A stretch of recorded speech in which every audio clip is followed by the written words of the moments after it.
आलबरवाडी. जो खाणार तो फक्त इथेच येणार. हे बघ, याला पुरणपोळी म्हणतात. हा याच पुरणपोळी म्हणतात. आम्हाला तशी पुरणपोळी माहितच नाही. हा दिसतंय पुरणपोळी. नुसतं दिसून काय फायदा, अशी चवदार पुरणपोळी बनवता बी आली पाहिजे. तुमच्या पोळीला चव ना चोथा, म्हणून आम्हाला डायरेक्ट शिरूरवरून यावं लागले.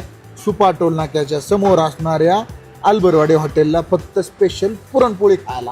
हा बाबा, आपलं आहे ना गुढीपाडवा ह्याच पुरणपोळीने सांगण्यात आलंय. हा, हे बघ, आलबरवाडीची पुरणपोळी एक दिवस खाशील, पण माझ्या हातचं रोज खावं लागणार आहे. तुही काय गरज नाही. माय बहीण आहे. हाय, तुझा स्वयंपाक म्हणजे आणि माझ्या आजचा स्वयंपाक म्हणजे वाव. तर मग मंडळी, पुरणपोळी खाण्यापेक्षा वाव पुरणपोळी खायला आपण येऊया आलबरवाडी हॉटेलला. नगर पुणे हायवे रोडवरील सुपा टोल नाक्याच्या अगदी जवळ हॉटेल आलबरवाडी. गुढीपाडव्याच्या तुम्हाला सर्वांना खूप खूप शुभेच्छा आणि ह्या थाळीचा आस्वाद घ्यायला लवकरात लवकर यायचं. तर मग मंडळी, गुढीपाडवा स्पेशल ही पुरणपोळी थाळी खायला या नक्की हॉटेल आलबरवाडी.